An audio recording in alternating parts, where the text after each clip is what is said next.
Atomic habit, এই বইটা কি আমরা চিনি? জেমস ক্লিয়ারের লেখা খুবই অসাধারণ একটি বই, আমাদের দৈনন্দিন অভ্যাস কিভাবে গড়ে তুলতে পারি এই বিষয়। আজকে আমরা এই বইয়ের আলোকে কয়েকটা বিষয় আলোচনা করব, যেটা অ্যাজ এ অ্যাডমিশন শিক্ষার্থী তোমাকে কিভাবে হেল্প করতে পারে। ঠিক আছে, তো আসো আমরা এই বইয়ের কয়েকটা চ্যাপ্টার থেকে কয়েকটা লার্নিং আমরা নিতে পারি কিনা। তো ফার্স্টে আমি একটা কথা লিখেছি যে এখনই সময় অভ্যাস পরিবর্তনের। তোমরা যারা এবছর অ্যাডমিশন পরীক্ষা দিবে বা তোমরা যারা সেকেন্ড টাইমার আসো, তোমরা সবাই কিন্তু একটা জিনিস সব থেকে বেশি গাফিলতি করো, সেটা হলো কনসিস্টেন্সি। তোমরা নিয়মিত পড়াশোনা করো না, অর্থাৎ তোমরা যদি একদিনে 10 ঘন্টা পড়ো, তারপর 2 থেকে 3 দিন আর পড়াশোনার কোনো খোঁজ নাই। কিন্তু তুমি যদি কনসিস্টেন্টলি সামান্য পরিমাণেও তোমার নিজেকে ইমপ্রুভ করো, তাহলে এটাই পরবর্তীতে তোমার সাকসেসের জন্য এটাই তোমার পাথেয় হয়ে দাঁড়াবে। তো এখানে আমাদের একটা বিষয় অ্যাটমিক হ্যাবিটে জেমস ক্লিয়ার একটা তার ফার্স্ট চ্যাপ্টারেই বলছে, এটা হলো 1% রুল। জিনিসটা খুবই ইজি, যে তুমি দৈনিক 1% করে ইমপ্রুভ করবা। 1%। এখন কিভাবে জিনিসটা দেখাইছে, আমরা যদি এই 1%টাকে আমরা ধরে নিলাম, এটা যেহেতু 1%, আমরা যদি এটাকে 100 দিয়ে ভাগ করি, তাহলে এটাকে আমরা মনে করো ধরে নিলাম এটা হলো আমরা এক হিসেবে আছি, আমাদের কোনো পরিবর্তন নেই, আমরা যেমন আছে তেমন। তো এই একে এখন আমরা পরিবর্তন করবো ডেইলি। হ্যাঁ, ডেইলি আমরা মনে করব কতটুকু 1%। তাহলে 1% মানে কত? আমরা এটাকে যদি 100 দিয়ে ভাগ করি 1% কে, তাহলে এটা কি দাঁড়াচ্ছে 0.01। তাহলে আমার ডেইলি কতটুকু ইমপ্রুভ করব আমি 0.012। হ্যাঁ, 0.01 ইমপ্রুভ করতেছি, এইটুকু তো বুঝতে পারছি। হ্যাঁ, তো এখন একটা জিনিস খেয়াল করো, আমরা যদি এটা কন্টিনিউয়াসলি 1 বছর ধরে করি, অর্থাৎ 365 দিন ধরে করি, তাহলে এটা তো 365 দিনে প্রত্যেকদিন বাড়বে। তো এটা আমাদের দেখা গেছে যে 37%, 37 সামথিং আসে, আমরা ধরে নিলাম 37 গুণ বেশি ইফেক্টিভ হবে তোমার নরমাল। এই একটা পরিবর্তন হয়ে কত হয়ে গেছে?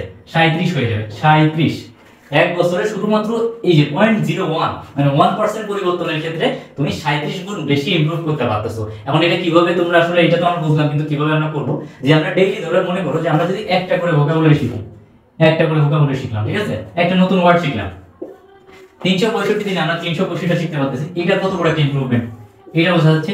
এবং যদি একটা ভোকাব না শিখি, আমরা যদি 5টা শিখি ডেইলি, ঠিক আছে, 5টা ভোকাব, 5টা নতুন শব্দ। অ্যাডমিশন সময় আমরা জানি ইংলিশ কতটা গুরুত্বপূর্ণ, তাহলে 5টা ভোকাবুলারি যদি আমরা শিখি, তাহলে এটা 365 দিনের কত হচ্ছে 1500 প্লাস, তাই না? আরো বেশি, 1500 থেকেও বেশি। ওকে, তো এটা ক্যালকুলেট করা যাচ্ছে না, তাহলে আমি কি ব্যাপারটা বুঝাইতে পারছি? ঠিক আছে, তো এইটা হলো 1% রুল, যে অর্থাৎ তুমি ডেইলি 1% করে নিজেকে ইমপ্রুভ করো। ছোট দেখো এই বইয়ের নামটার ভিতরে একটা মহত্ব আছে, অ্যাটমিক হ্যাবিট।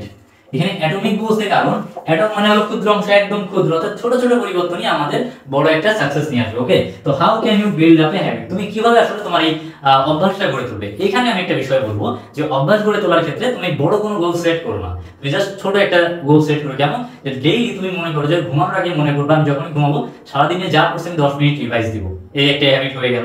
তুমি ডেইলি যখন গোসল করতে যাবা, তার আগে তুমি মনে করো যে আমি বললাম, দেখলাম যে কিভাবে আমি নতুন কিছু শিখতে পারি, অর্থাৎ 5টা ভোকাব আমি পড়ে গেলাম। আবার তুমি এটাও করতে পারো যে আমি ডেইলি দেখি যে আমি আজকে 2 ঘন্টা পড়েছি, আমি আজকে 10 মিনিট বাড়িয়ে দিব, তাহলে 2 ঘন্টা 10 মিনিট করে পড়বো। এভাবে ডেইলি আমি 10 মিনিট করে বাড়াচ্ছি। এই যে অভ্যাস, এটা কিন্তু অ্যাডমিশন টাইমে খুব গুরুত্বপূর্ণ। তোমরা যারা বেশিরভাগই এইখানে পিছিয়ে যাচ্ছ, সেটার পিছনে কারণ এটাই, যে তোমরা এই ছোট ছোট জিনিসগুলোকে তোমরা ওভারলুক করে যাও। তোমরা মনে করো যে অল্প অল্প সময় নষ্ট করা, অল্প অল্প সময় করে পড়লে আমার কি লাভটা হবে, কিন্তু তোমার যে অ্যাডমিশন টাইমের যে 4 থেকে 5 মাস, ঠিক আছে, এই 4 to 5 মান্থস, এটা কিন্তু অনেক লং টাইম। আর অ্যাডমিশন টাইম সম্পূর্ণ কনসিস্টেন্সি, সবটাই নির্ভর করছে তোমার ডেডিকেশনের উপর। এবং তুমি যদি ডেইলি নিজেকে ইমপ্রুভ করার ট্রাই করো, তাহলে তুমি এই যে কম্পিটিটিভ এক্সাম, এর ভিতরে তুমি টিকে থাকতে পারবা। না হলে তোমার মতো স্টুডেন্ট, আমার মতো মিডিয়াম স্টুডেন্ট, যারা মধ্যবিত্ত স্টুডেন্ট আমরা, তাহলে আমাদের কিন্তু এই যে বড় বড় রাঘবগুলো যারা ট্যালেন্টেড, তাদের সাথে কিন্তু লড়াই করা অনেক টাফ। কারণ পাবলিকে একটা সিট, ইঞ্জিনিয়ারিং ইউনিভার্সিটি, মেডিকেলে একটা সিট এনশিওর করা অনেক টাফ, এটা সিকিউর করা অনেক টাফ। যারা সেকেন্ড টাইম দিচ্ছে তারা এই জিনিসটা বুঝতেছে যে কতটা টাফ। তো ডেইলি যদি আমি একটা নতুন করে অভ্যাস, অর্থাৎ নতুন করে আমার পড়াটাকে ইমপ্রুভ করতে পারি, সেটা হলো আমার জন্য অনেক বেশি হেল্প হবে। এখন তুমি কিভাবে করবে, এটা একটা প্রশ্ন।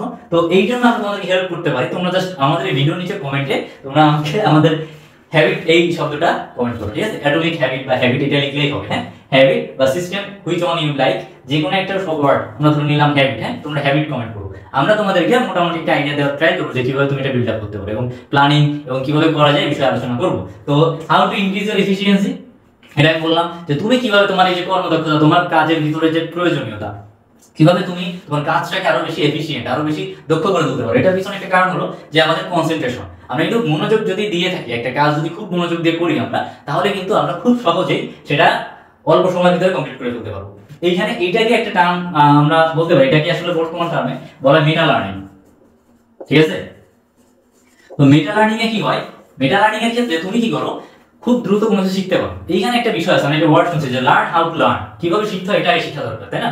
যত সহজে আমরা কোনো কিছু শিখতে পারবো এবং যত দ্রুত, সেটা কিন্তু আমাদেরকে অন্যদের থেকে আগে রাখবে। তো এই মেটা লার্নিং বিষয়টা আমাদের জন্য গুরুত্বপূর্ণ। তো এই বিষয়টা আমরা অন্য একদিন আলোচনা করবো। তো আজকে কিন্তু আমাদের মূল বিষয় অভ্যাস।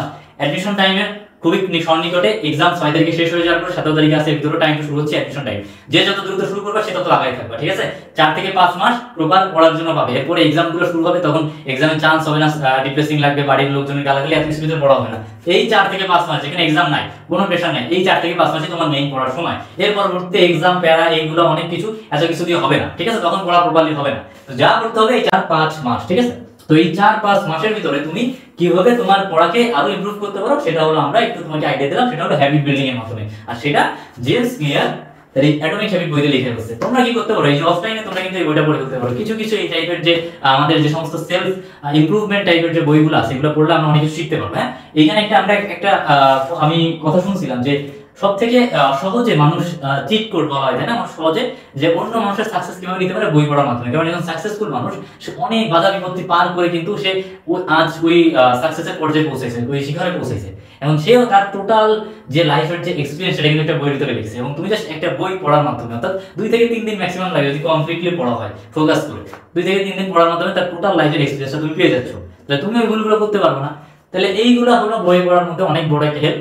আমরা বর্তমানে কিন্তু এই ফেসবুকের দুনিয়ায়, রিলস শেয়ারিং এর দুনিয়া, আমরা কিন্তু বই থেকে অনেক দূরে সরে গেছি, বই পড়া থেকে। তো এই জন্য এই টাইপের বইগুলো পড়া অনেক হেল্পফুল। তো এটা মাথায় রাখবো সবাই। আর যদি কোনো প্রকার কোয়েরি থাকে আমাদের জানাতে পারো। আজকে এই পর্যন্তই। ধন্যবাদ সবাইকে। আসসালামু আলাইকুম।